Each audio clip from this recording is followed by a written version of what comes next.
Curry murder కేసులో అయిపోతుంది. గుద్దేస్తుంది full అయిపోయింది.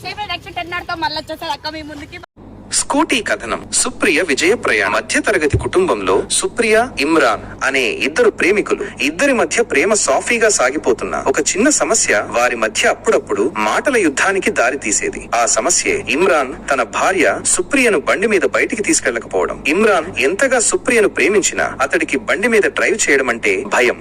అందుకే ఎక్కడికైనా వెళ్లాలంటే సుప్రియ కారులోనే వెళ్లేవాళ్లు. ఈ విషయం మీద సుప్రియ చాలా సార్లు ఇమ్రాన్ తో వాదించింది. ఇమ్రాన్, నేను మీతో కలిసి బయటికి వెళ్లాలని చాలా ఆశపడతాను. మన పెళ్లికి ముందు ఎంత సంతోషంగా తిరిగామో అదే సంతోషం ఇప్పుడు లేదు అని వాపోయేది. ఆ సమయంలో సుప్రియ అక్క హారిక వారి ఇంటికి వచ్చింది. ఆమె వారి మధ్య ఉన్న చిన్నపాటి కలతను గమనించింది. అప్పుడు ఆమె, సుప్రియ, నువ్వు ఎందుకు ఇమ్రాన్ తో బయటికి వెళ్లలేదని వాదిస్తున్నావు? నీ అంతట నువ్వే స్కూటీ నేర్చుకో. నీ ఇష్టం వచ్చినప్పుడు ఎక్కడికైనా వెళ్లొచ్చు అని సలహా ఇచ్చింది. ఈ మాట సుప్రియకు బాగా నచ్చింది. ఆమె హారికతో, అక్క, నువ్వు చెప్పింది నిజం, నేను స్కూటీ నేర్చుకుంటాను అని దృఢంగా చెప్పింది. సుప్రియకు స్కూటీ నేర్పించడం కోసం బెనర్ అనే శిక్షకుడు వచ్చాడు. బెనర్ చాలా నిపుణుడు. సుప్రియను చూసి, మీరు స్కూటీ నేర్చుకోవాలని ఎంత ఆతృతగా ఉన్నారా అని అడిగాడు. సుప్రియ తల ఊపి, అవును, నాకు ఇది చాలా ముఖ్యం అని చెప్పింది. బెనర్ సుప్రియకు అన్ని విషయాలు కూలంకషంగా వివరించాడు. స్కూటీ ఎలా స్టార్ట్ చేయాలి, బ్రేకులు ఎలా వాడాలి, ఎలా గీత గీసుకోవాలో అన్ని నేర్పించాడు. సుప్రియ మొదట చాలా భయపడింది. స్కూటీ స్టార్ట్ చేయగానే ఆమె చేతులు వణికిపోయాయి. బెనర్, సుప్రియ, భయపడకండి,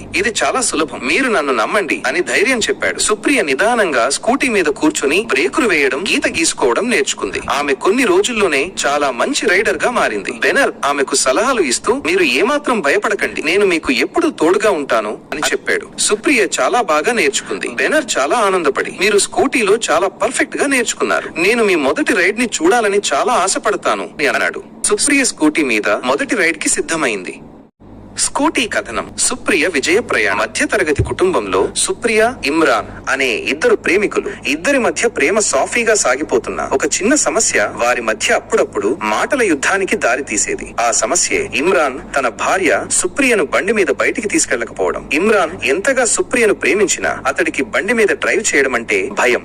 అందుకే ఎక్కడికైనా వెళ్లాలంటే సుప్రియ కారులోనే వెళ్లేవాళ్లు. ఈ విషయం మీద సుప్రియ చాలా సార్లు ఇమ్రాన్ తో వాదించింది. ఇమ్రాన్, నేను మీతో కలిసి బయటికి వెళ్లాలని చాలా ఆశపడతాను. మన పెళ్లికి ముందు ఎంత సంతోషంగా తిరిగామో అదే సంతోషం ఇప్పుడు లేదు అని వాపోయేది. ఆ సమయంలో సుప్రియ అక్క హారిక వారి ఇంటికి వచ్చింది. ఆమె వారి మధ్య ఉన్న చిన్నపాటి కలతను గమనించింది. అప్పుడు ఆమె, సుప్రియ, నువ్వు ఎందుకు ఇమ్రాన్ తో బయటికి వెళ్లలేదని వాదిస్తున్నావు? నీ అంతట నువ్వే స్కూటీ నేర్చుకో. నీ ఇష్టం వచ్చినప్పుడు ఎక్కడికైనా వెళ్లొచ్చు అని సలహా ఇచ్చింది. ఈ మాట సుప్రియకు బాగా నచ్చింది. ఆమె హారికతో, అక్క, నువ్వు చెప్పింది నిజం, నేను స్కూటీ నేర్చుకుంటాను అని దృఢంగా చెప్పింది. సుప్రియకు స్కూటీ నేర్పించడం కోసం బెనర్ అనే శిక్షకుడు వచ్చాడు. బెనర్ చాలా నిపుణుడు. సుప్రియను చూసి, మీరు స్కూటీ నేర్చుకోవాలని ఎంత ఆతృతగా ఉన్నారా అని అడిగాడు. సుప్రియ తల ఊపి, అవును, నాకు ఇది చాలా ముఖ్యం అని చెప్పింది. బెనర్ సుప్రియకు అన్ని విషయాలు కూలంకషంగా వివరించాడు. స్కూటీ ఎలా స్టార్ట్ చేయాలి, బ్రేకులు ఎలా వాడాలి, ఎలా గీత గీసుకోవాలో అన్ని నేర్పించాడు. సుప్రియ మొదట చాలా భయపడింది. స్కూటీ స్టార్ట్ చేయగానే ఆమె చేతులు వణికిపోయాయి. బెనర్, సుప్రియ, భయపడకండి, ఇది చాలా సులభం, మీరు నన్ను నమ్మండి అని ధైర్యం చెప్పాడు. సుప్రియ నిదానంగా స్కూటీ మీద కూర్చుని బ్రేకులు వేయడం, గీత గీసుకోవడం నేర్చుకుంది. ఆమె కొన్ని రోజుల్లోనే